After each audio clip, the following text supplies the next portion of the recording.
नमस्कार। के four network में आपका स्वागत है। मैं डॉक्टर नरेंद्र ग्रोवर आपके साथ। रामलला, राम मंदिर, पूरा देश राममय हो चुका है। 3 दिन की बात है और फिर रामलला का जिस राम राज्य की कल्पना करते करते आंखें तरस गई, वो रामलला, वो राम राज्य की कल्पना, वो सब पूरी होती दिखाई दे रही है। आज रामलला की जो मूर्ति है उसके दर्शन हुए, ऐसे लगा जीवन सफल हो गया। आज के4 में, जैसा कि आपको मालूम है, के4 नेटवर्क में हम किस्से, कहानियां, कविताएं और कुछ भी, यानी 4K। लेकिन आज हम के4 में 2 एपिसोड में बात करेंगे और दोनों में के हैं। एक शख्स के नायर और एक के मोहम्मद। इसको हम 2 भागों में बांटकर बात करेंगे। आज हम बात करेंगे जिस के की, के नायर। ये डिस्ट्रिक्ट मजिस्ट्रेट थे। उन दिनों अयोध्या का नाम फैजाबाद जिला था। वो मुगल आक्रांतों ने नाम बदले थे। ये तो योगी जी के आने के बाद फैजाबाद को अयोध्या का नाम दिया गया। हालांकि देखा जाए तो राम मंदिर के इस निर्माण कार्य में हजारों साल की, करोड़ों लोगों की जो जन भावना है, ये उसका परिणाम है। बहुत लोगों ने तपस्या की, मेहनत की, बलिदान हुए, गोलियां खाई। वीर तो गोली खाते हैं सीने पे। कायरों ने, मुलायम सिंह यादव जैसे सरकारों ने पीठ पर गोलियां मारी। खैर, आज हमारा वो टॉपिक नहीं है। उस शख्स की, जिसे कहते हैं ना, नींव का पत्थर, राम मंदिर निर्माण की नींव का पत्थर का अगर मैं किसी को श्रेय देना चाहूंगा तो वो हैं श्री के नायर।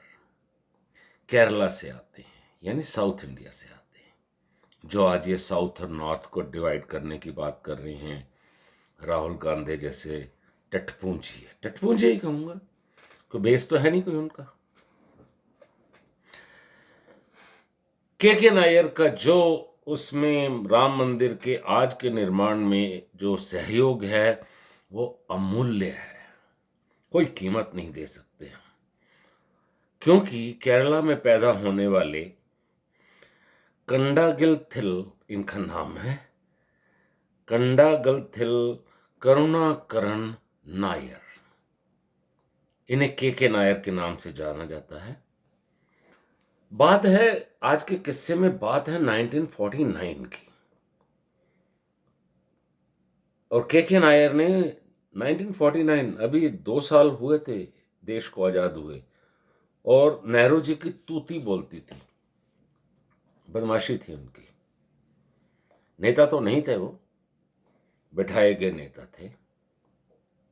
खैर, कई कहानियां हैं, उसको ना करते हुए।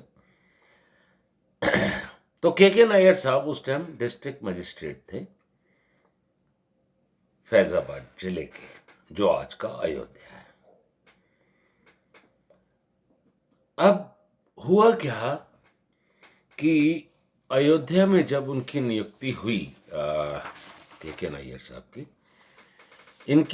इनका जन्म, जैसा मैंने कहा, केरला में हुआ। अपनी शिक्षा पूरी की, उसके बाद इंग्लैंड चले गए और 21 साल की उम्र में ही आईसीएस की परीक्षा, जैसे आजकल आईएएस है, उस समय आईसीएस होता था। और 1 जून 1949 1 जून 1949 को ये वहां पर उपायुक्त सह जिला मजिस्ट्रेट के रूप में नियुक्त हुए।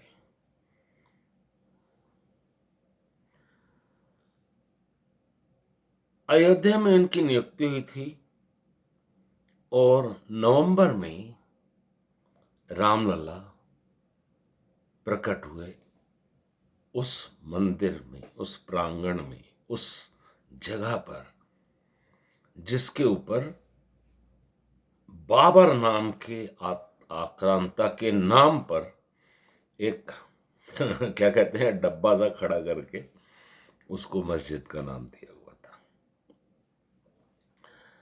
और नेहरू जी तो आपको पता ही है, वो तो खुद कहते हैं मैं झटके में या गलती से हिंदू हूं, अंदर से मैं, जो भी थे, चलो छोड़िए। तो उन्होंने उस समय यूपी के जो चीफ मिनिस्टर थे, उनको नेहरू साहब ने एक पत्र लिखा कि यह जो मूर्ति प्रकट हुई है इसको जल्दी से हटाया जाए, ऐसा हो नहीं सकता। राम जी ऐसे कैसे प्रकट हो गए? अरे तुम्हें पता ही नहीं था जवाहरलाल नेहरू जी। खैर, तो जवाहरलाल नेहरू जी ने जब गोविंद वल्लभ पंत जो चीफ मिनिस्टर थे उनको पत्र लिखा और ये निर्देश दिया, उन्हें कहा गया कि इस राम मंदिर से हिंदुओं को बेदखल किया जाए। लेकिन के नैयर साहब अड़ गए वहां पे। उन्होंने कहा यहां पर लोग पूजा अर्चना करते हैं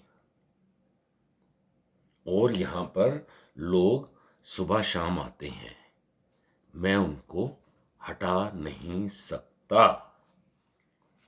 तो यानी ठेंगा दिखाया जवाहरलाल नेहरू को और गोविंद वल्लभ पंत जी को, और उन्होंने वहां से उन मूर्तियों को हटाने से साफ मना कर दिया। कहा कि हिंदू यहां पूजा कर रहे हैं।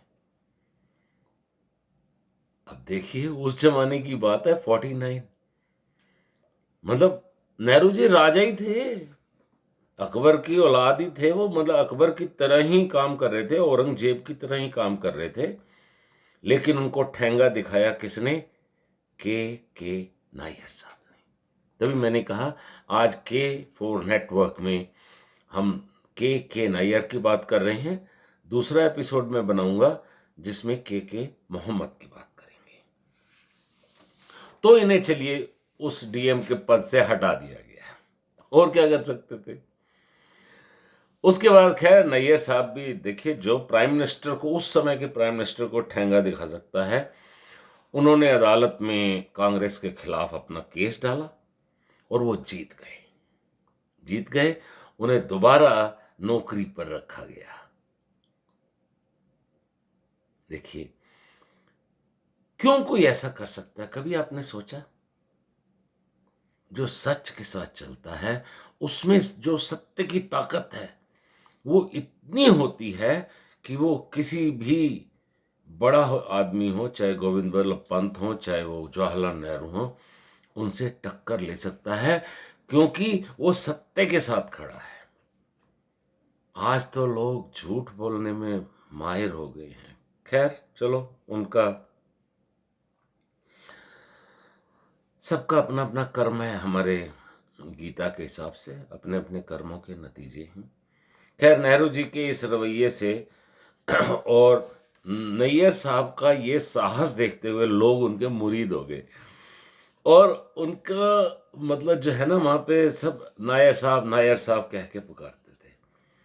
और उसके बाद नैयर साहब ने इस्तीफा दे दिया और high court, Allahabad high court में जाकर, अब तो प्रयागराज हाई कोर्ट है, एक वकील के रूप में उन्होंने अपनी प्रैक्टिस शुरू कर दी। लेकिन उनके परिवार का अयोध्या में इतना रुतबा बन चुका था कि उनकी पत्नी श्रीमती शकुंतला देवी वहां से विधानसभा का इलेक्शन लड़ी और जीती, क्योंकि आम आदमी सत्य के साथ होता है। अब समय थोड़ा बदल गया है कि झूठों का राज भी शुरू हो गया है। खैर, कोई बात नहीं। इसके बाद 1962 में खुद के नायर साहब ने और उनकी पत्नी शकुंतला देवी जी ने लोकसभा का इलेक्शन लड़ा और दोनों जीते। उसके अलावा कहानी बहुत लंबी है, लेकिन मैं इतना ही कहूँगा कि फिर 1970 में जब इमरजेंसी लगी तो इंदिरा गांधी ने उनको जेल में डाल दिया। और लेकिन आज के दिन वो एक गीत है ना लता जी का, बहुत सबसे प्यारा गीत है, जो शहीद हुए हैं उनकी जरा याद करो कुर्बानी।